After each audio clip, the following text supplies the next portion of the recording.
Welcome to another episode of Never Alone podcast. I'm here with Isolina Varano. She is a great friend of mine. I met recently on TikTok. It's been like a cool journey on TikTok because it's introduced me to like so many new people, and I found Isolina as like a mother figure to me now, and it's something that I really always dreamed of. I cried about it to my husband the other day, actually, because I said it's just something that I always wanted. And I'm like, it's funny how it happens when it happens. So Isolina, why don't you tell them how you reached out to me and how this all happened? Well, it's actually kind of a funny story because I started following you, I think it was in either June or July, and I see this girl dancing and all this script about sexual abuse. And I remember watching it at first thinking, wow, this is different. She's dancing and talking about her sexual abuse. But then I realized just after watching a few of your TikToks that your messaging was about prevention. And that's something that's close to me. And then the day I reached out to you was when you filmed a TikTok at a restaurant near the town we both have properties in, or where we live. And I reached out to you saying, so I can't even remember the name of the restaurant, but is that the restaurant in Midland? And you said, yeah, it is. And that's when I told you we were practically neighbors, and we started talking about where we lived. Yeah. And I told you a little bit about my background, and because I'm sure you get all kinds of people. I was kind of following leads, like more or less, because I'll get a lot of comments in the comment section, and like the odd time, like I've had police officers reached out to me. I've had certain things, just say if you need any help with anything, let me know. So I seen in the chat that you like had a therapy background. So, I mean, I was like, all right, I guess I got to check this out. So, and I'm grateful I did, because it like has been like so therapeutic for me. So why don't you tell them a little bit about your background? Sure. So I'm, we're in Canada. So, my qualifications are similar to those in the United States, in the sense that they call their social workers licensed social workers.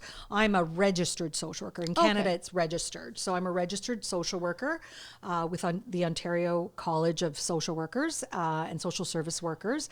But I'm also a chartered mediator for Canada. And what I do is family mediation in that practice. But I have a huge background in investigating and working with kids who have been sexually abused, because I worked for a very big child protection agency in Ontario, one of the biggest, actually, Toronto CAS, and I was an employee for them for a long time, and I was an investigator for a large part of that 10 years that I worked for them, and I was an investigator that worked with the police directly in, first of all, sexual abuse disclosure investigations, but also at the time they had started a project like child pornography. At the time was fairly, well, not new, but more prevalent, coming to the surface because like of the internet age. Right. And they, the police force at the time, they put a team together called Project P, and that project was to discover and kind of figure out who these kids were that they were finding in these films. And so I was part of that team in interviewing some of these kids that were discovered in these films. So I worked a lot in child abuse that way, or child sexual abuse that way, but I also interned at an agency in Toronto that primarily provided kind of like victim services for kids who've been sexually abused, and preparing them for court, preparing them to testify, and doing group therapy with them after disclosure. They also ran an offenders group as well, and I did do an internship with that. That was an interesting experience, but I digress. No doubt. But yeah, so I have a master's degree in social work. I've got a bachelor's degree in social work, and I've got a lot of training in mediation. So what led you to that path? Like, what made you want to do therapy work? Like, what was your that's social an easy work question. Well, I'm a trauma survivor, sexual trauma survivor. A lot of people who know me don't know about that. And one of the things that intrigued me about you was how open you were about it. And when I was sexually assaulted way back when, and that was probably, well, it was my last year of university, so it would have been in 1991, there wasn't a lot of talk about sexual assault for victims. There wasn't a lot of support either. And for me, the person who sexually assaulted me was a roommate. And so there was that stigma attached. Well, you should have known better before you brought this roommate into your apartment. What did you think was going to happen? That was the kind of stuff I was hearing. And I had to go through a very grueling court process. I didn't have to testify in a trial, but I had to testify 3 times in bail hearings to keep him in jail because he was a violent offender. And I had to testify at the preliminary trial. Wow. And fortunately, because of the press around my sexual assault, because he unfortunately tortured my pet during the whole thing, another victim came forward, a former roommate of his, similar situation. She needed somebody as a roommate. He said, I'd be your roommate. And then the same thing happened to her. So he was just like finding roommates and sexually assaulting them. Yeah, vulnerable people, which is what a lot of people do. Absolutely. Right? And and then to like, your pet, like that must have been torture. Yeah. So let's get right into it. We came here. Isolina's got a great background and some good topics, and we, I wanted to share. That's what led me to. I wanted to share about how when we met, actually, like the first time we actually met. Before we get into the topic, let's talk about that because she reached out to me on social media and she said to me, "I'd like to take you out for dinner." Which, I mean, let's be real. This is weird. Like I'm on social media and meeting people for dinner, but like I don't know, something led me to do it, and I was like. I went to dinner with her and I got like a whole hour of dinner and free therapy. So I was like, I'm all in. Like this girl is everything. No, but you know what? There was so much more to you. Like you're such a good role model for me. And thank you. I honestly, I really do appreciate that because it's like been life-changing actually. Oh, you're so sweet. It's been life-changing. Yeah. Oh, well, I think for me, that's so sweet. Thank you. I'm so glad I met you too. I think for me, what reminded me of me and you was how vulnerable I felt. Putting myself out there during the trial process. And really the only person that supported me during that time was the detective, who was a female. Thank God. I'll never forget her. And she's retired now, but amazing. I'm going to name her. Her name was Sergeant Wendy Lever. She used to be with the Toronto Police Service in Toronto. And she was a social worker. Her background was in social work, but she was also in the police services. And so she was like the perfect detective that they matched me with during that time because unfortunately, right before the trial, or these hearings, even though he was incarcerated, he was sending friends of his to stalk me. And actually sending people to my parents' homes as well. Gosh. So it was awful. And she was the most supportive person to me. I couldn't have gotten through it had I not had her. She actually really inspired me to do some proactive work to prevent someone like me being abused the way I was, because there was a time, like my sexual assault occurred over time. There was multiple occasions, and he basically held me captive in my apartment. But one time he really physically hurt me to the point that he got scared that something like that something was going to happen. Something was going to happen. Like I thought I had a bad concussion. I was like passing out, in and out. I was covered in bruises. And so he said, well, I need to take you to the doctor. We're not going to merge. I'm taking you to a doctor. So let's go to your doctor. And unfortunately at the time I was in between doctors. So I just went to this clinic that I'd gone to like 1 or 2 times. I was 20 something, 1 or 22. And, the doctor made a mistake because when she called me into the examination room, she said, your partner can come too. And I was frozen because I was like, oh, I really wish that you didn't say that. And when she brought me into the room, she asked a couple of questions, and of course I had made up a story about what happened, yeah. right? Which a lot of people who are abused do. They make up false stories. And then she asked me to undress. And then at that point, she asked again in front of him, do you want to have your partner stay for the examination? This is when I'm covered in bruises. Okay, I've got like black eyes. I've got cuts. I've got my pupils were dilated because and she stupidly asked. So fast forward, fortunately, the doctor was one of the corroborating witnesses because she remembered when I came in. Okay. And she acknowledged that she should have done better, that she should not have let him in with these physical injuries that were so prevalent. So what I did, Sergeant Wendy Lever wanted me to start working with medical students and do lectures with doctors at the University of Toronto to make them aware of the signs of victims of abuse. So if they show up with a partner, make sure you bring them into the room by themselves. Make sure you ask certain types of questions because that way you can prevent what happened to Isolina from happening to other people. Because had you have gone in and been alone with that woman, you would have said it like you were being held hostage. Yeah, the only way I escaped that person was the morning of my escape, and we had answering machines at the time, which you could hear like when somebody would leave a message. I was doing an internship. It was my last year at university, so I had to go. I was working in a hospital as part of my training, and my supervisor called and left a message, and thank God he had been there when the message was being left, because she said if I hadn't shown up for my placement or school for 2 weeks. And that wasn't like and she basically said, I'm going to have to fail you if you don't show up because you're not even responding to my messages. I'm getting worried about you.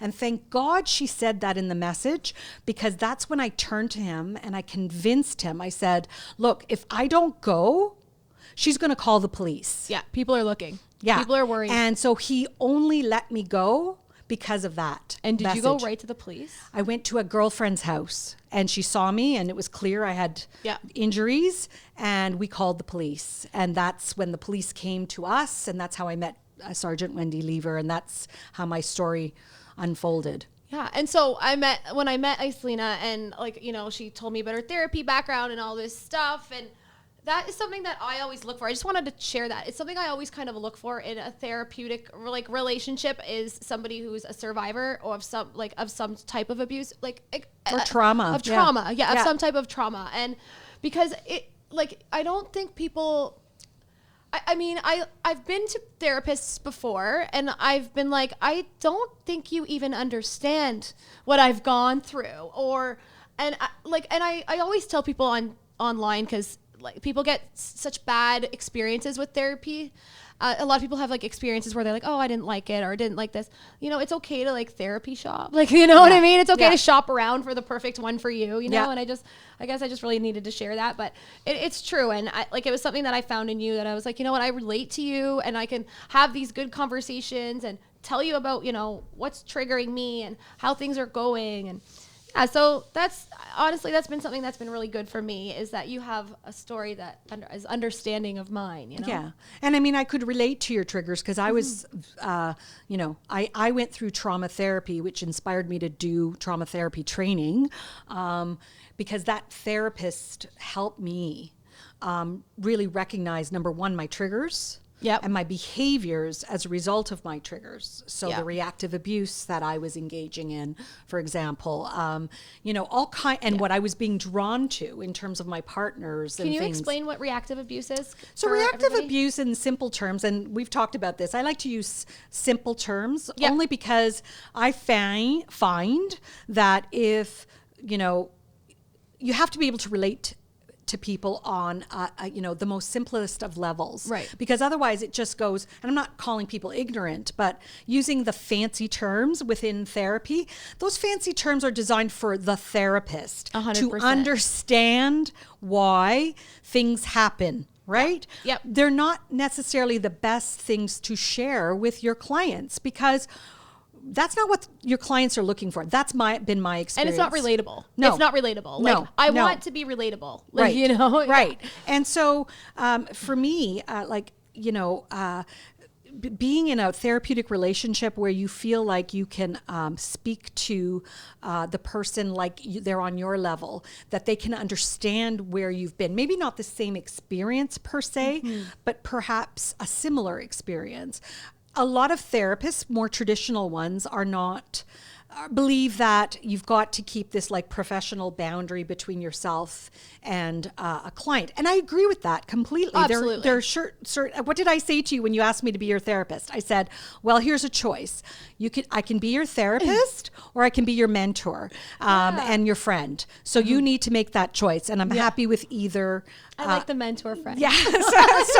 So because if you were my client, I have to have certain professional boundaries from an ethical perspective that need to be in place for me to continue to be able to practice. Of course. But that doesn't mean that I can't say to you in a session, listen, I've been divorced before. Let's say if I'm speaking with somebody who's going through a divorce. Yeah. Hey, I know what it's like to go through that. Yeah. I understand how stressful it is. Yeah. And so for me, when somebody comes to me with trauma, let's say child sexual abuse trauma, I tell them, I'm sure you felt powerless. I get that. I'm sure you felt triggered and you might react. And reactive abuse in a simple term is sometimes when we are triggered, right, we will react in a way that looks like we are aggressive. I do that all the time. That's like literally my form of, oh my God, I'm like a reactive abuse problem. Right. But if you think about, and I'm sure you've heard about our responses to danger, right? And this is where the fancy term, like the polyvagal theory on trauma. And the polyvagal theory is a fancy way of saying that humans are very much like animals in terms of how they respond to danger. Right. So in the wild, when an animal is confronted, so let's say, because I'm going to give you the 3 examples, and I think I've talked to you about these examples. So humans typically respond through fight, flight, or freeze. Yep. Okay. So a lion comes to a wolf, let's say to attack a wolf, or maybe that's not the best example, whatever, a bear, or whatever it is, attacks, right? They're both very aggressive creatures and they use a fight response when they're faced with danger, right? They fight back, to the death a lot of times, right? A giraffe, if a lion approaches a giraffe, right? What does a giraffe do? A giraffe runs away, right? So that's a flight response, okay? Oh, right. Yeah. What does a turtle do when faced with danger? So if an alligator comes out of the water and sees a turtle and tries to attack the turtle, right? A turtle retreats. Yeah. And freezes in their shell. Wow. Yeah. So basically, theorists believe that biologically we are basically the same creatures. That's how we respond. Yeah. So when we are triggered, if your usual response is a fight mechanism, right?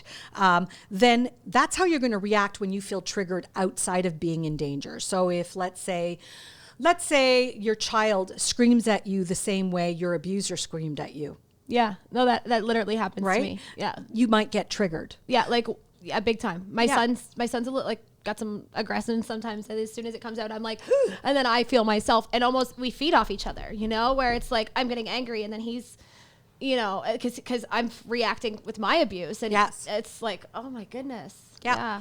So learning about those things can be helpful in healing from trauma because a lot of people don't know that, right? Yeah. But that relatable experience makes it so much easier, like that you understand. And like, that's something that even through my TikTok page shows proof, or even my Facebook or anything that you go through, any of my socials, it's like, it'll show, just me sharing my story alone has helped many people understand Absolutely. the body, like how your body responds, understands, asking their stepfather or their abuser to abuse them like that. Like they start getting like that. Oh my God. Like, wait, this is normal. Like this is the normal way of abuse. Like this is how abuse happens, or this is a form of abuse, And I think, it shows that just how how your story and how relatable it is in a therapeutic relationship, Yeah, absolutely. And I mean, if you think about it, I mean, those who prey on children and those who prey on adult sexual assault victims, what do they do first? They're okay, we're not talking about the rapists who are waiting in the bushes that, are waiting for the jogger to run by. Okay, right. That's a different type. But they're still singling out. They're targeting their victims, right? Vulnerabilities. So someone like that is waiting for somebody who is got earbuds in, who's focused on running and not paying attention to maybe their surroundings. They might have been watching them every day that they go out at the same time. Yes. And that's a vulnerability, right? Like I used to tell my daughter who was an avid jogger in her younger days, and she'd go out at the middle of the night and she'd wear her earbuds. I said, "Are you crazy? That you're like asking, to be," and I'm not saying that like in the truest sense of the word, but why are you putting that target on your back? You got to be more aware. You got to be more aware. Yeah. Well, the same applies Living to, in Toronto. in my situation, I was desperate for a roommate.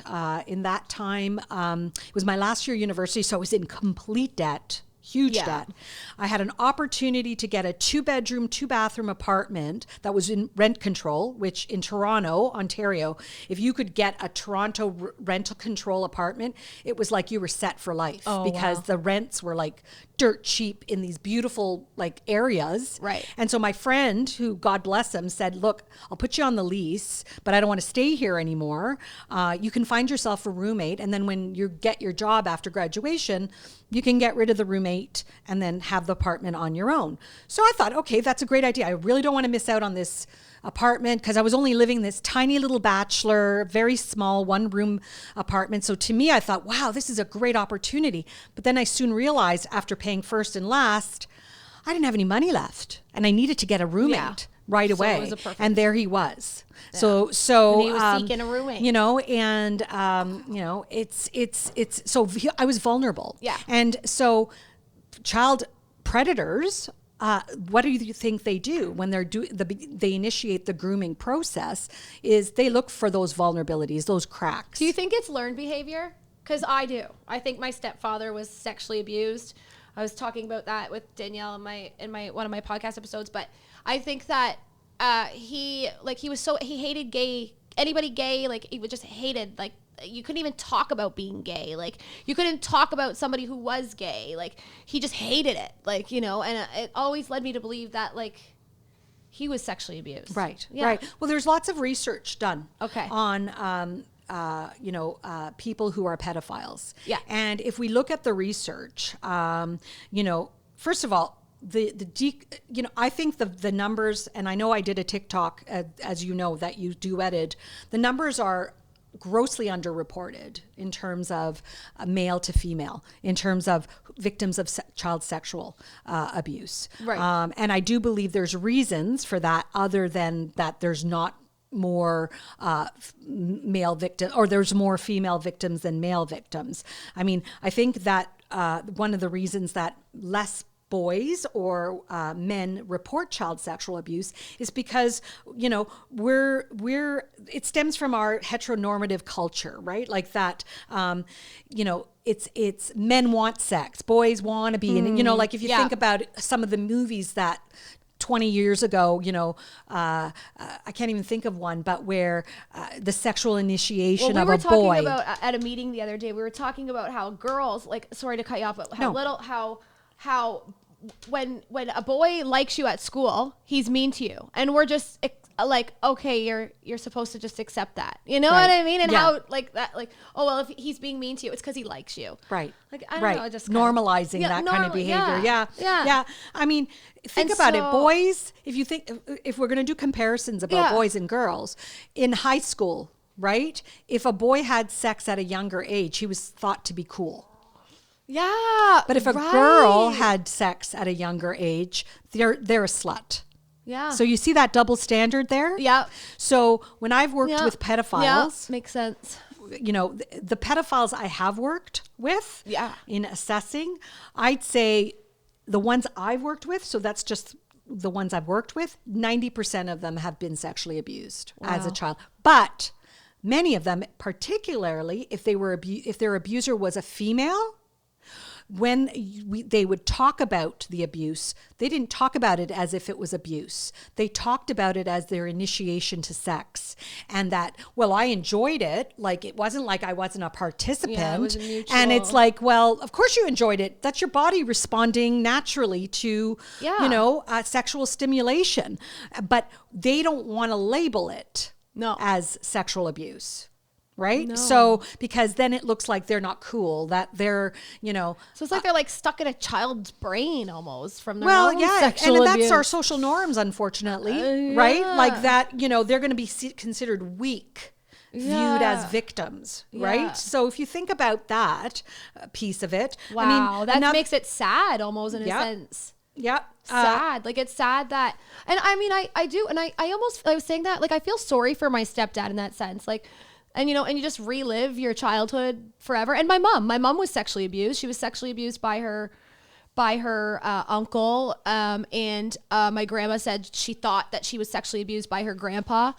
And that like, you know, and she just relived the same experience, you know, and her aunt supported her abuser and my mom supports mine. Like, it's just, it's normal. Well, I have an interesting quote from a leading researcher from John Hopkins Sexual and Gender Clinic in the United States. Dr. Fred Berlin said in an article in the New York Times in 2019, quote unquote, "People don't choose what arouses them. They discover it. No one grows up wanting to be a pedophile." Isn't that like a powerful statement? Oh my, can you send that to me? Yeah, I will. I will. I'm like, that is a really powerful statement because it's true. Like, and I mean, just the way my abuse manifested and how I became addicted to sex and like I was like addicted to doing drugs and then having sex. And then I felt so shameful and guilty right after it. And then I do it all over again. And I couldn't stop that pattern. Well, that's social, that, you know, that, is consistent with social learning theory. And that's what he was trying to say, that you do what you know, right? What you're introduced to, right? Yeah. So if you're stimulated by, you know, somebody doing that to you, then you're going to be more likely to be stimulated by that same stimulus when you're older, right? So, or think that like that's the only way you're going to get aroused. And a lot of these kids I talk to on social media who are being sexually abused in this moment or you know, just coming out of their abuse, most always, the girls always seek out old men online.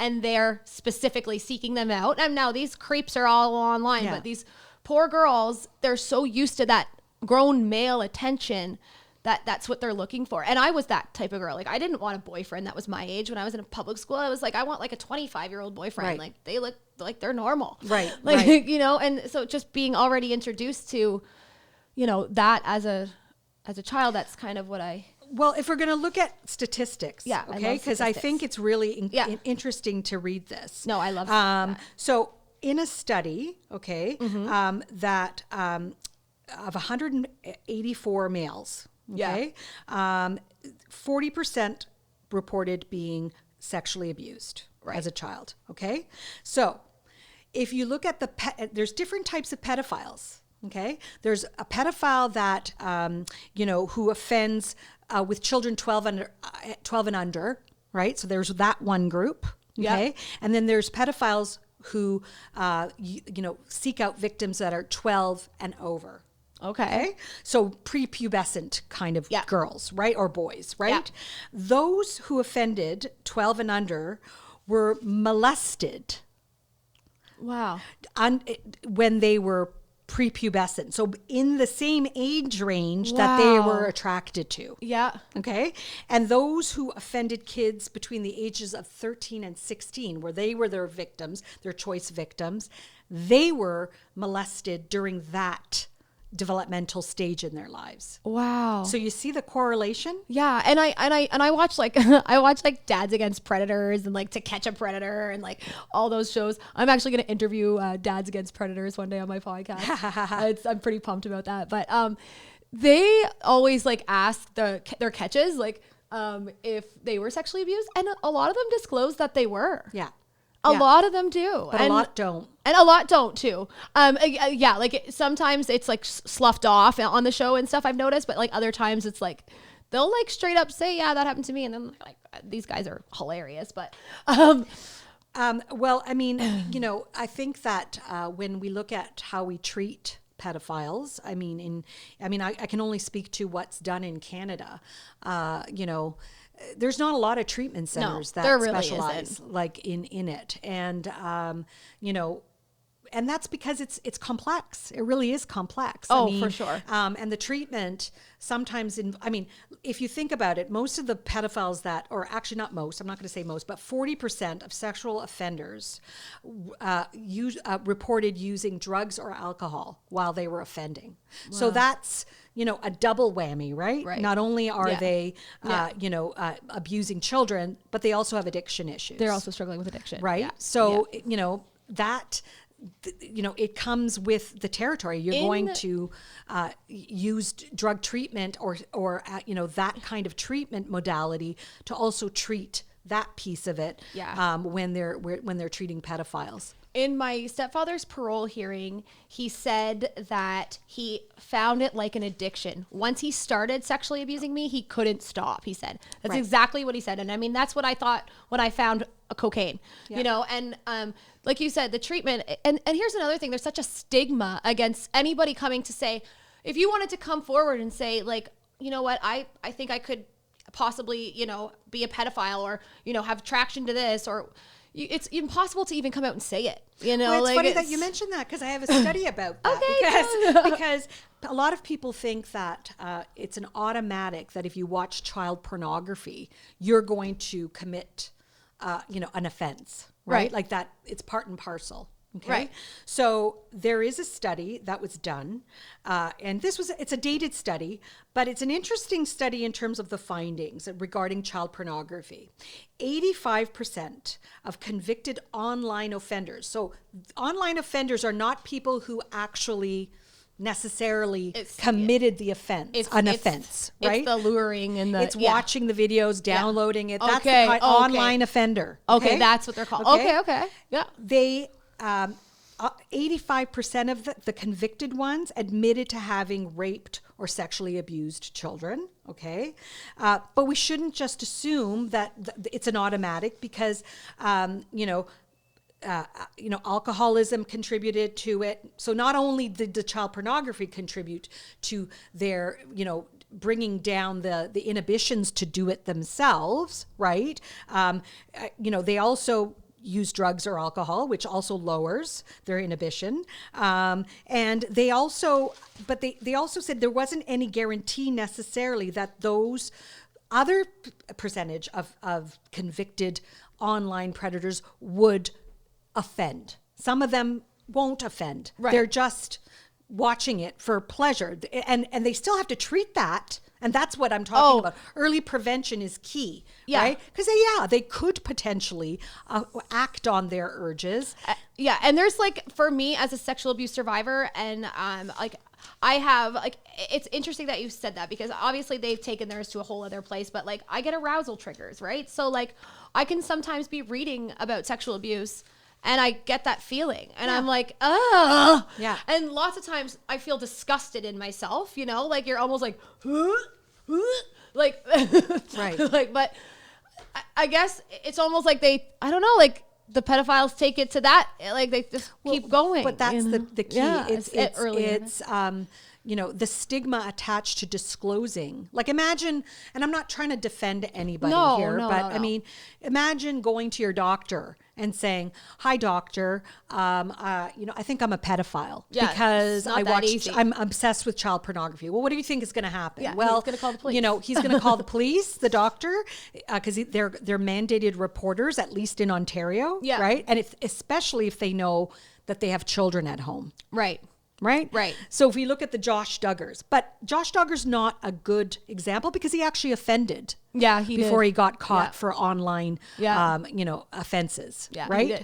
He was but we have to think which came first, the chicken or the egg, because if we're looking at the Duggar case, they had access to the internet. Yeah. And there were a lot of kids to keep track of, 17 and counting, right? That was the show, right? So he probably, if he was lucky to be paid attention to at all in that family, considering there were 17 children and there was a lot of responsibility placed on the older kids in that family, which happens a lot. So he's got access to vulnerable children. Yeah, exactly. Right. So I mean, it doesn't mean that if we could kind of like help people before they get to the point of committing an offense, I think that would really help a lot, because I do believe that child pornography doesn't make it better. It does make it worse, especially for sure. if they can't get their victim. For sure. Right. There's no way that's going to make it. Like, I mean, you think about just porn in general, it becomes an addiction. It's an addiction. It becomes an addiction, and it's just like you can't stop, right? And I mean, and then you want to relive what you're seeing, And I mean, it could be any different in child they've porn. been sexually abused as a child, it's going to arouse the similar feelings they felt when they were being abused, right? And here's the thing: many times people, they're drawn to what you're accustomed to. So, when people will tell me that, let's say I have a client coming, not necessarily a child abuse survivor, but somebody who will say, I used to witness my parents arguing and fighting and hitting each other all the time. Conflict was like alive and well in my home. And why do I keep choosing these partners when I hated watching that? Well, it's because you're psychologically kind of, that's your norm. That's what you're drawn to, because that's what you're used to. Well, my family has this way of getting into people's psyche, and they learn everything about them so they can use it against them. And as an adult, I almost had that behavior where I just wanted to get to know everybody at such a quick level. Right. And it's not healthy, but it was something that I was doing in my adult life, just I didn't want to be friends with somebody who took time to get to know, I want to be right in. And it was something that I just learned, growing up. It was how my mom was. And like my friend Danielle was just saying it in our podcast episode, the same thing. Like my mom was like that. She was kind of diggy, and it just does. It manifests into your adulthood, right? Well, when I meet new clients, my first thing is I say to them, we need to schedule a session where I get some background information. And a lot of people will say to me, well, why do you need to know that? Like, I had a fine childhood. My childhood was fine. I love when people come to me when they say that. And you know what? For the most part, sometimes it's true. But when I ask the questions in my initial interviews, and even a simple question like, how did your family or your parents resolve conflict? Right? Yeah. You might get different sets of responses. Oh, for sure. Right? Mine just flipped out. Yeah. Well, but I'll give you an example. And this is a domestic violence victim I worked with. I'll never forget this. Her lawyer had contacted me to take her on as a client. And she said, and I asked, okay, give me a little bit of background before I meet her. So, was there domestic violence in the relationship? Because she was going through a messy divorce. Right? And the lawyer's like, no, none of that. But, her husband was an asshole, but, I guess I shouldn't swear. No, you can. You can swear. Okay. Her husband was an asshole, and it was a messy divorce. Okay, fine. Okay. So I asked the question. So I say, well, tell me a little bit about your marriage, right? And she said, it was fine. I mean, he was, he was an asshole, but we got along fine. Okay, tell me how you resolved conflict. And she said, well, I mean, when he would get tired of me talking, he would just slap me. And I would stop. And she just said it like it was like normal. Okay, so she was from a particular cultural background. I'm not going to name it because I'm not trying to stereotype cultures, but in this culture, domestic violence and female oppression was rampant. It is rampant. There is in certain cultures. Yeah. It totally is. And so I delved deeper because I said, okay, tell me how your parents resolved conflict. And she said pretty much the same thing. Oh, well, when my dad would get sick of my mom yelling, and because she was a pain and she'd keep yelling and nagging him, he'd just slap her and she'd stop. And then we go get ice cream. Oh. And it's like, okay, what do you believe is domestic violence? Yeah. She goes, well, he never gave me a black eye. Yes. He never left bruises on me. Yep. And so their interpretation of what domestic violence was on the scale was not like at all. It didn't register that she was a domestic violence victim. Wow. Herself. Yeah. And the same applies for sexual abuse survivors, right? I was 21 before I even realized I was sexually abused. Like, Kaylin told me. Like, I told my husband that my stepdad touched me and did this stuff to me when he was a kid. And the next morning, Kaylin had all the words for it. He was like, so are you, what did he say? He goes, was what you told me the truth last night? And I said, yeah. And then he was like, we can't have our kids over there because he'll sexually abuse them. And all these words were coming out that I was like, what the hell are you talking about? Like, what? Like, he's not going to touch him. Like, so you just, like I didn't learn. Like I didn't. Well, that's part because you were groomed. That way. And your mom condoned it. Yeah. Right? Yeah. I mean, she kind of knew it was happening. Well, yeah, she knew. Yeah. And didn't address it. So if you're not addressing it, then a child who doesn't know anything different will think, okay, I guess this is what the norm is. Yeah. And that's how we got a lot of disclosures when I worked for Children's Aid. A lot of the disclosures we would get of sexual abuse were accidental disclosures. Yeah. And I think a lot of people run across my TikTok page. I get a lot of kids, like especially about 12 and 13. I find that's the age where they start looking and stuff, and they'll be on my social media, and all of a sudden they'll message me and be like, I didn't know I was abused until I seen your TikTok. The same things are happening to me, and I didn't realize that it happened to anyone else. And that's always kind of like the story, right? And it's well, and I mean, if especially if you're going to your other parent to get affirmation or confirmation that it is or isn't abuse, if they're not telling you either way, or if they're basically saying, just suck it up, like essentially, then that's what you're going to think is the norm. Right. Yeah. And it is. Right. So, and then when you find out it isn't, right, that can be traumatic itself. Right. Yeah. Because, it was, it was, like these kids who would disclose, I remember, like I said, they're accidental disclosures. Let's say, I remember one of the most common ones was during like sleepovers.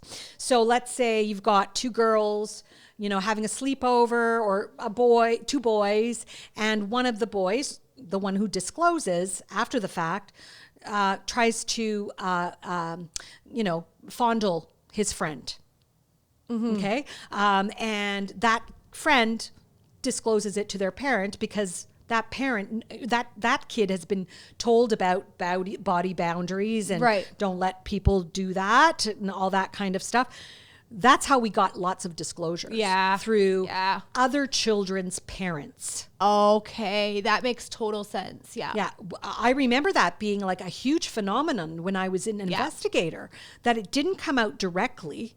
From the children because, I'm being abused. Because at that time, remember, internet wasn't as big as now. And I think that's the one, there's like, it's like a mixed blessing with the internet's social media. But it's like pros and cons for sure.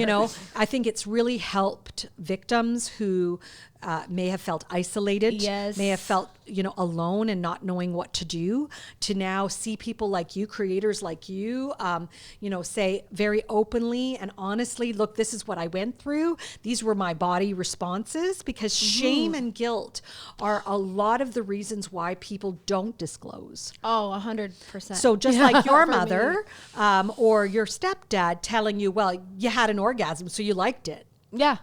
Yeah. So you're to blame. Well, he literally said that to me. Like, I'll never forget that hockey game. I wanted to go to my brother's hockey game, and he was like, I said, if you don't let me, and I was kind of getting a little smarter. I kind of knew that it could have been wrong because I had just found out at school that I found out that it was dysfunctional. That's what I found out. So I didn't know what dysfunctional meant, but I knew my family was dysfunctional. Like, I kind of got the vibe, you know? So I remember saying, if you don't let me go to this hockey game, I'm gonna tell on you. And he said, you liked it just as much as me, and that kept me quiet for another 6 years. Yeah. Like, you know, and it's that blame the victim mentality. And I mean, I think when I was, and I know you recounted your story to me on the dock that first time you came over. Yes. You know, that they made you feel terrible on the stand. They were trying to paint you as a drug addict. Yep. They were trying to use your mom as a corroborating witness that you were not credible because you were a drug addict and a thief and all these things. That was all they could say. It was my addiction. And that's what a lot of victims, including myself, went through when I had to go on the stand. In fact, I remember shortly after my experience, there was changes in the legislation in terms of defense attorneys being able to bring up past sexual experience or past sexual history as a defense for rape, for example. And especially if it's not stranger rape. Because obviously, if you think about it, right? Yeah. Like if I'm a jogger and some guy just jumps out of the bushes, rapes you know, that's easier for somebody to say, oh, she didn't deserve that, right? Yeah. But someone like me who, you know, charming guy, you know, not bad looking, you know, says, hey, I have money, I can be your roommate. I'm thinking, okay, why not? He's good looking. Why not? Why'd she put herself in that situation? Well, she put herself in that situation. Yeah. She wanted to be with him. And this is just her. And that's what they tried to do. Yeah. This is just her retaliating because he rejected her. Yeah. And that was, And it's like, no, you tortured my cat. My mom and stepdad paid my bills for like all my life, and then as soon as I come forward, they pay all my bills. Like, are paying my rent when I'm living in my apartment, and so when I came forward, they said they cut me off money. That's why. And I was like, you cut me off because I said something, you idiot. Yeah. And I was ready for it. I said to my husband, we're gonna lose a lot of money. Yeah. He was like, I don't give a shit. Yeah. And he was like, yeah. And we were drug addicts, and we didn't care. You know what I mean? At that point. Right? Well, what this defense attorney did was like, look, I mean, I'm in my 50s now, but I was pretty popular in university, I must say. Okay. and you know, I was pretty liberal. I met a lot of guys and had a lot of fun. Yeah. And they tried to bring up sexual history. Ugh. You know, try to ask me. I was very fortunate because I'll never forget this when the defense attorney asked how many men I'd slept with in my life. Before the Crown could even object to it, the progressive judge, I was very fortunate in this pretrial, basically, before I even could open my mouth, said, you're not asking that question. Good. You know, but that wasn't the norm at that time. No, it wasn't. It wasn't. So I mean, you know, it's no wonder that people don't want to come forward. It really isn't. Even in my case, they tried to bring up sexual history for me. I was quite young, and I was only like they didn't have a ton of sexual history that they would have known, but my mom tried to bring up the fact that I had herpes, and she tried to blame it on me. Right. And I was like, wait a second. I was too embarrassed to even admit that I had it in court. So I just said, no, I don't have it. And I'm not going to lie. Like, I did say, that was the only thing I lied about on the stand. Right. Was I said, no, I didn't have it, because I was so embarrassed. Right. I was so embarrassed. The stigma attached to it. And they tried to use it against me because he was going in circles asking me this question about the herpes situation. And I was like, oh, why are they asking? And it just felt personal, and it felt like, this is my body, and you're talking about it in front of people I don't even know, you know? Right. And at that point I wasn't open like I am today, but. Right. I mean, you found your voice. Right. I did. You know, I think what we have to remove is the guilt and shame associated, Agreed. especially, I mean, obviously kids who are going through it as children, we need to protect them. Yeah. Right. And we need to be mindful of people who, you know, what I say, and I'm not trying to blame victims at all, but unfortunately, a lot of victims of child sexual abuse, well, actually, the majority of the kids know the perpetrator. Oh, right? Yeah. 85% is the number in Canada. Wow. Okay. So 85% knows their abuser. And if you just even watch, there's on YouTube, you can Google, even watching forensic psychiatry interviews with pedophiles. And I remember watching one when prepping for this podcast, and he I was going to share it. I remember I was going to share it on TikTok, and then I thought, you know what? I don't know if I'm going to do that. Let's just talk about it. And he talked about how he pretty much stalked his victims' mothers.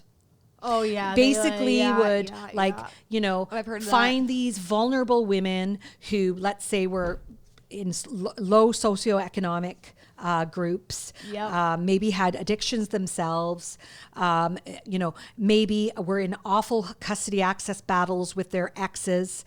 And these guys would become these like superstars.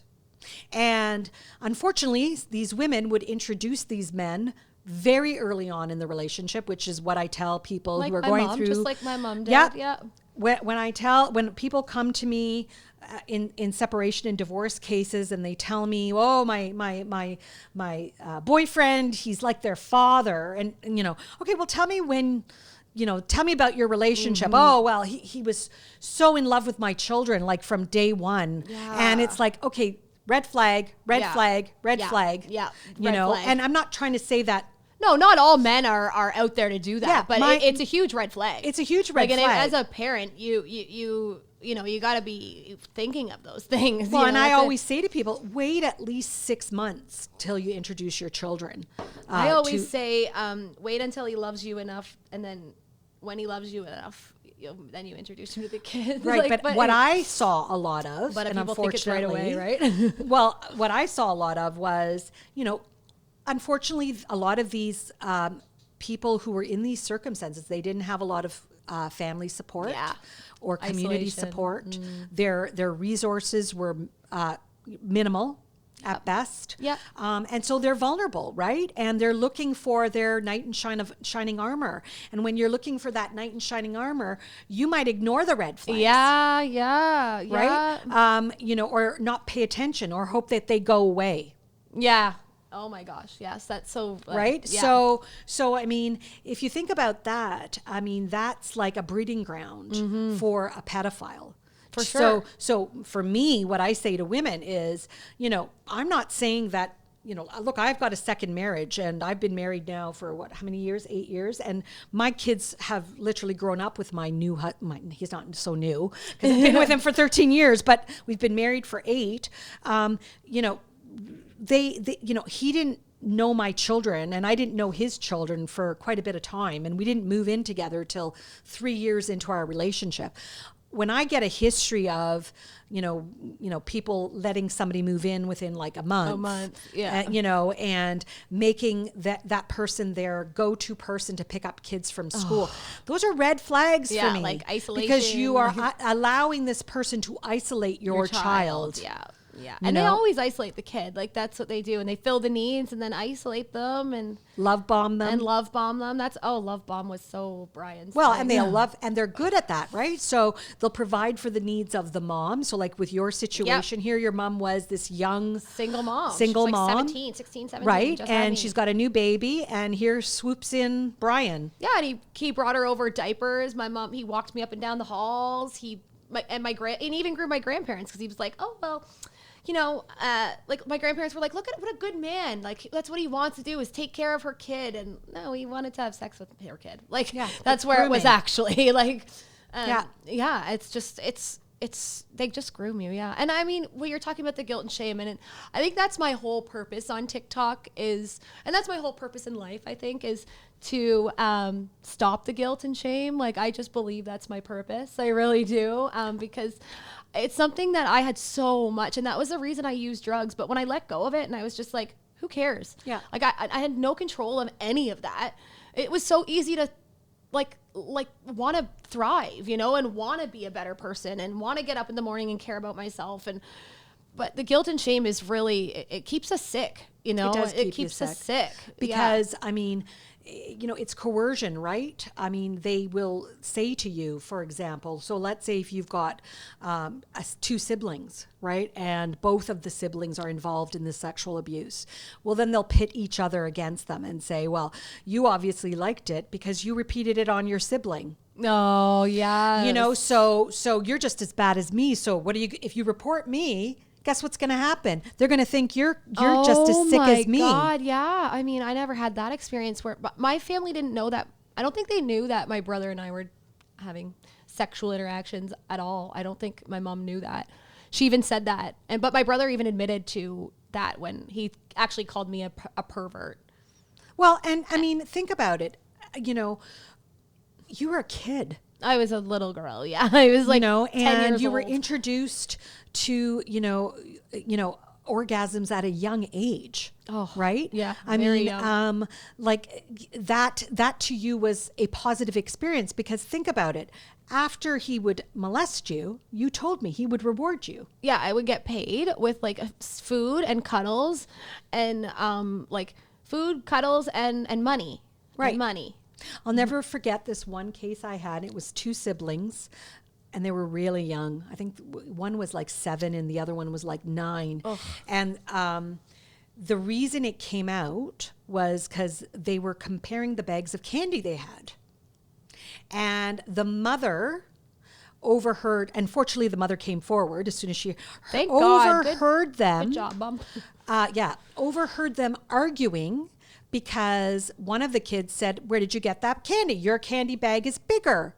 And that kid said, "Well, let's call him John." Right? Yeah. Well, John gave that stepdad. It was the stepdad Oh, that molested them. Well, John gave me this bag of candy. Well, what did you have to do to get that bigger bag of candy? And that's when the disclosure came out. Oh my And the mother was God. just in earshot. Thank God. And, you know, and this is how he drew them in. Yeah. That, Oh, yeah. You know, if you do this, You'll I'll get buy this you much the candy. Yeah. Yeah. Yeah. And that was one of like, that mom was an amazing mom Thank in God. terms of how she came forward. But like the innocence, like these kids were talking about like it, it was even, normal. even Like it was- during the disclosure interview at the police station, these kids were talking about it like it was second nature. Now, fortunately, these kids had not been penetrated yet. Oh, he was working on it. He was working on it. Yeah, thank God. At that Mom found point, that. Oh God. you know, and it was a boy and a girl. Yeah. And so he didn't discriminate in terms of sex in Wow. that situation. But that's how disclosures would come out, sleepovers, and that's because kids are either conditioned that they think it's normal, or that they're conditioned with guilt and shame, Yeah. Yeah. like you were. I was conditioned that it was guilt and shame. And it like, yeah. And I mean, but talking about it to a friend like that, like I don't even, I was guilt and shame. So I would never have even brought it up, but it's interesting that they were just talking about like, what did you have to do? And like, they both knew they both knew that there was something that they had to do. Like, it's just, I don't know. Well, even you story. talked to me about some of the grooming techniques Brian used on some of the other victims, right? I remember you were talking about with one of the victims teaching her how to use a tampon. Okay, so Danielle, he groomed her like my last Oh, podcast. right. Yeah. So he groomed her and he taught her how to use a Kotex pad. A Right. pad. Yeah. Okay, so if you think about it, like, you know, in this day and age, right? Yeah. Imagine if Kaylin, Yeah. Kaylin, it's Beckham's girlfriend coming over, and she just gets her period, and he says to her, "Oh, I'm going to teach you how to use a Kotex or a pad." So What would you fucked do? up. I would fucking lose it. Like, what the Like, fuck? It's not even my job. I'm calling her but mom. it wouldn't happen with Kaylin, right? Yeah. But if you know, I don't know what Danielle's background is, but if you don't have like positive role modeling, I don't know what happened in that situation, right? You might not know anything different. Oh, look, he's being really nice. Look at him. He's buying me all this stuff. She was saying that, like, if you listen to our podcast episode, she says that exactly. She says it was so normal. Like, she thought he was so nice. Like, she just never really thought anything of it. But she went to him for her period first. And so did I. And I said, it's interesting that he got us both to that point, but we had to tell trust. him, you know? The like, trust. Yeah. building that rapport, that Yeah. grooming right there. Yeah. That's part of grooming, right? So, Yeah, and Danielle, I mean, like she was luckily never got to a point where he, sexually I mean, in my eyes, that's sexual assault, but like what he did alone. But I mean, in the court's eyes, it might not be. Teaching her how to use that wouldn't be. But in my eyes, he was obviously setting up to, but he never actually finished the job. And Danielle and I were separated as children, so it kind of. Well, I remember reading the article from when the case, because I mean, I wanted background information on you. Oh, yeah, to for make sure sure. you were legit, right? Yeah, for sure. And I remember reading that one of the victims had said that Brian had created this game where he had told her to hold his testicles for 5 seconds or something. Yes. Something to that effect. Yes. And he created a game. Yes. And like Yes. tried to normalize the game. Right? Yeah, That way. Yeah. I remember one of them. I think it was my cousin, and that was exactly it. Yeah, it was a game. And I'm thinking, wow, he thinks he's really that calculating and smart, right? He's Like, sick here's Tiffany. Obviously, Tiffany has this great childhood because you talked about like how they get on the Oh, yeah. surface. It looked you pretty you went figure skating. Yeah, we you did normal life, like Yeah. every other life Yeah. in the town. It was just like that. Yeah, but I mean, a lot of victims don't just come from low socioeconomic backgrounds. No. That's false. It is false. I totally agree with you on Yeah. that. Like, it's definitely false. And a lot of times, actually, something I read, and you and your social worker, so is that even in addiction, that a lot of children with trauma or abuse, anything, actually have a lot of stuff. And like with that type, or people give like they're bought off in that Right, way. You know what I right. mean? Like I did it with my own Bribed. kids. Bribed. Like I was like with my own kids, I would buy them anything just to keep them happy so I could use my drugs. Right. And I think that's Buying silence. buying silence. Yeah. Right? In that situation, it's addiction, right? Yeah. Like, I mean, it's Yeah. a form of addiction, right? Yeah. And, if you got caught, your kids could have been taken away. And that was right? the consequence. And if Yeah. they got caught, they could go to jail. Exactly. Right. Yeah. So, Yeah. so silence, and silencing victims is part of the grooming process. It's Oh, for part of sure. the abuse cycle. Yeah, and they start with like asking you certain, like I mean, my abuse was like started from such a young age that I don't remember him asking me certain things. It was just so natural. But like, I heard they'll try to keep secrets, and like they'll try to Yeah. see if this child will keep a secret, and and see if she does or not, or he does. Yeah, or they not. do And, testing yeah, first. they'll test it. It's just so calculated, and like you said, the game, like it's just Well, another thing they will do is introduce child pornography to normalize it. Yeah, to you kids. said that to me. You've asked me if he did, and I was like, where no, which- and some of them they'll do it subliminally. What they'll do is, let's say they're babysitting. Yeah. Right. They'll put it on in the background. Right. Think about it. If you associate it with a positive thing, you put it on in the background, but then you're playing the game of life. That's exactly what most of the victims that I talk to or survivors online say, that it was like a game. It was like it was like nothing. It was just on. Yep. And so that's trying to stimulate them and trying to normalize the behavior God. by look at these kids. Look at how much they're enjoying it. Yeah, it's so fucked up. They're really I remember this child that was identified in one of the films. So remember, this is way back Yeah. when there wasn't the internet the way it is and digital recording. So the only ways the police could identify the kids in these films that were found, these underground films, was they would take still photographs. Yeah. Of these kids. Yeah. And they put them in these massive photo albums. I'll never forget these photo albums because I would cringy. shudder whenever Yeah. we'd go and interview a kid that was identified. I remember we had to go to, it was Youthdale Crisis Center, and that's a psychiatric facility for youth under the age of 18 in Toronto. It's an amazing facility, but it's really designed for kids who are at high risk of self-harm, suicide, Okay. etc. In crisis, kids who are in crisis.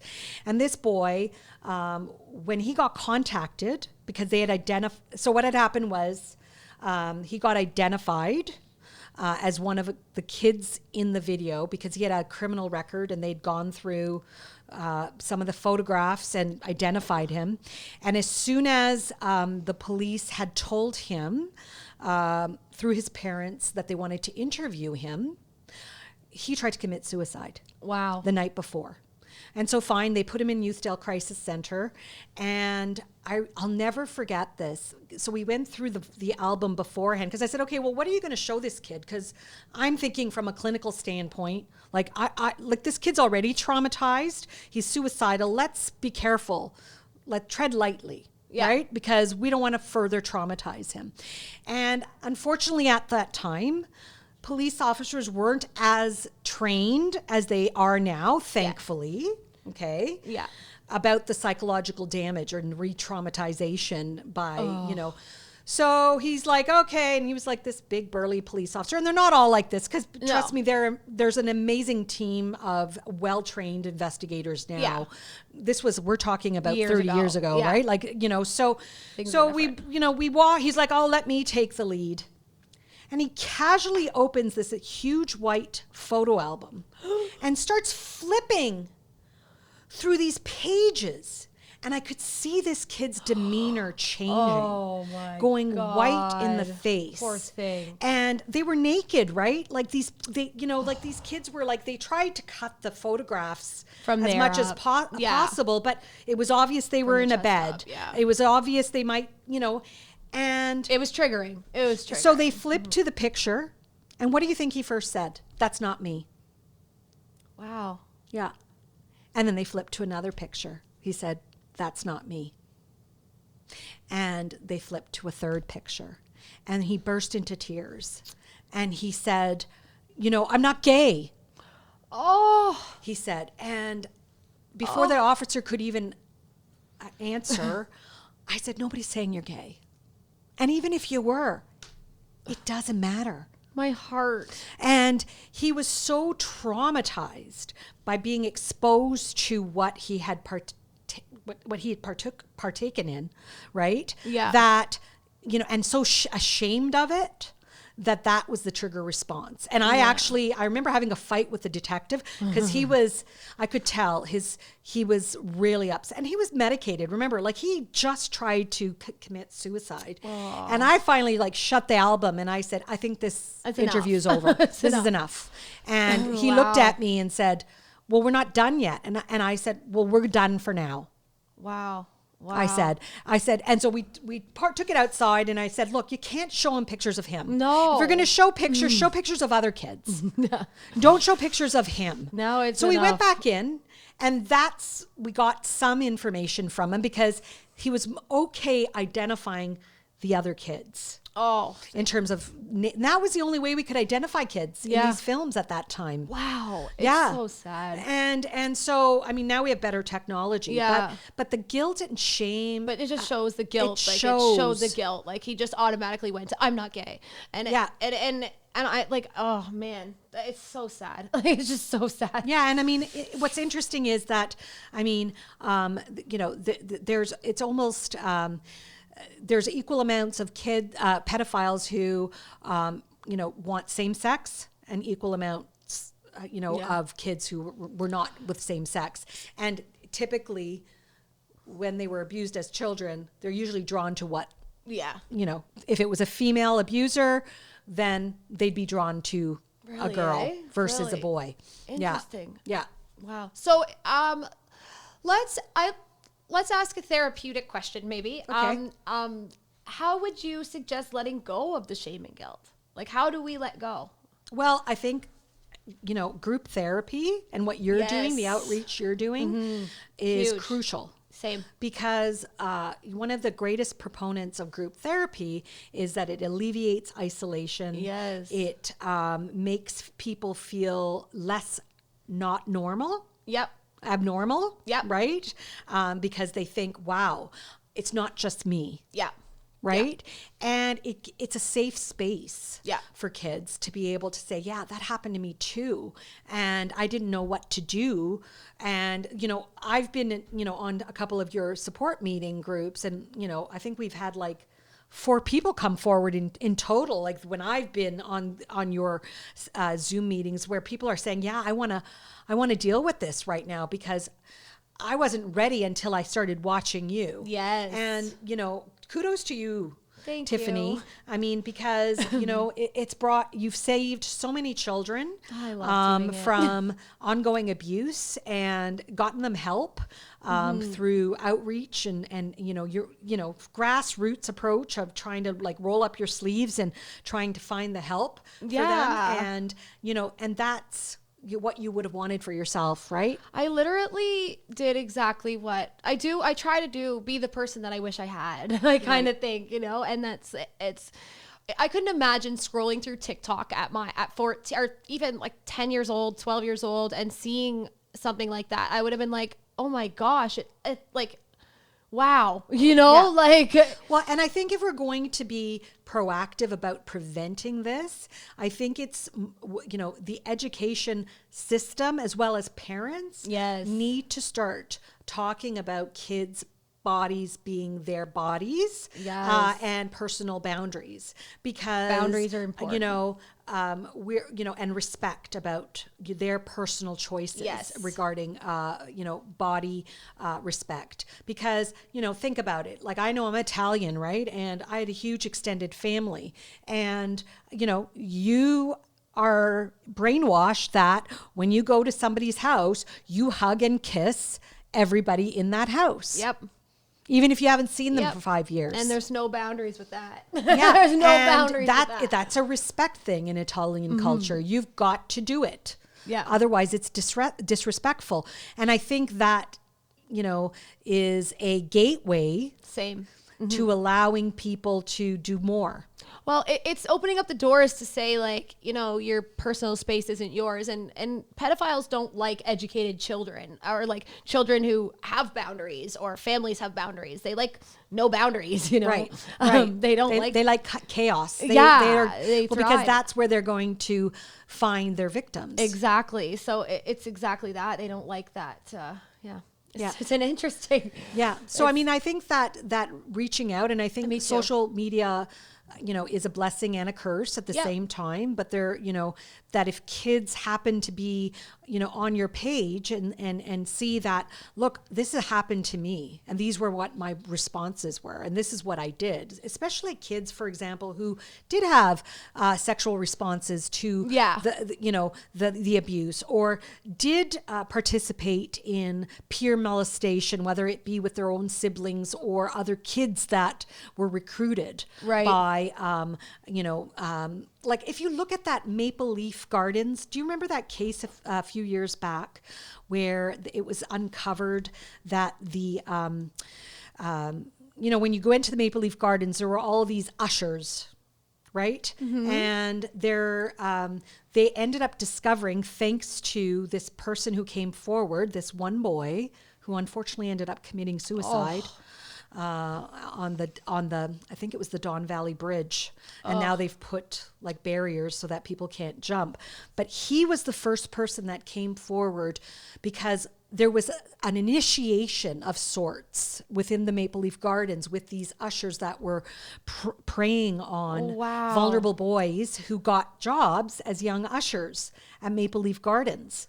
And they basically convinced these boys that if you want to get a good section so you can watch the Rolling Stones next time they come, this is what you've got to do. Yeah. Right? And because of his disclosure, right, more boys came forward. Yep. And they were able to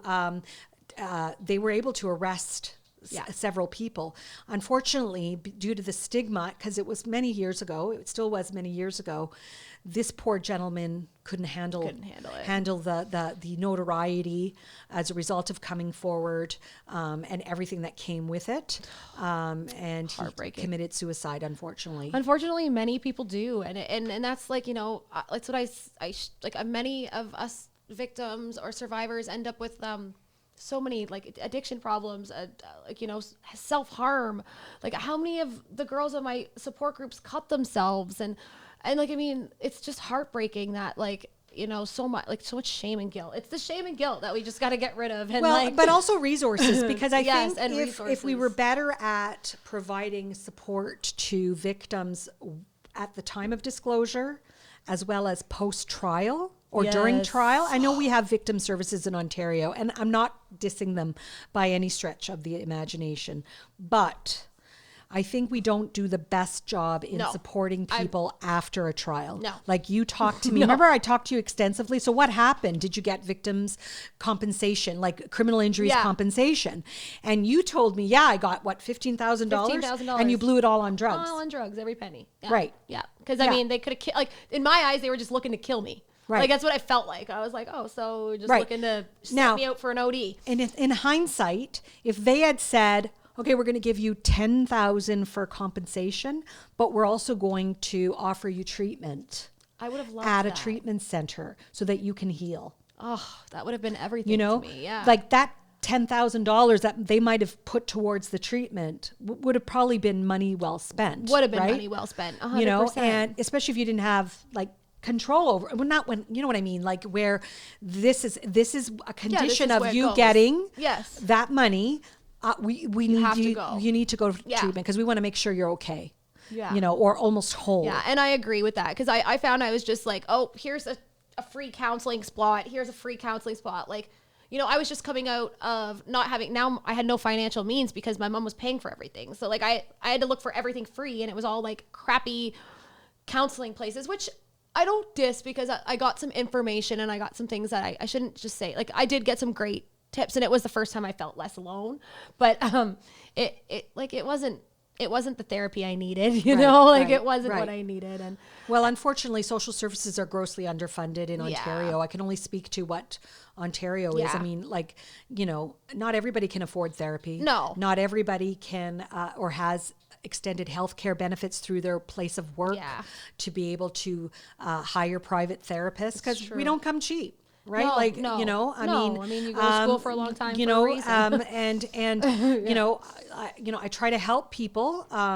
But at the end of the day, I have to pay my bills too. Right. Yeah. So, you know, and, you know, I'm a part-time therapist because I have a full-time job and I do the therapy because it's my calling in life and I can't let it go. I just can't. But there are therapists who are full-time therapists and they're paid, and I don't do it in an office outside of my home. I have a home office. I'm fortunate. Yeah. A lot of people have to rent space and all that stuff. So I get it. But I think if the government invested more resources in proactive kind of therapy, you know, helping, for example, single moms so that they aren't faced with a choice of, okay, well, let me move in this guy, you know, who I just met, who's promising to pay my rent and take care of my children, you know, like, you know, our friends in the US who might not be into socialism, like people in Canada are.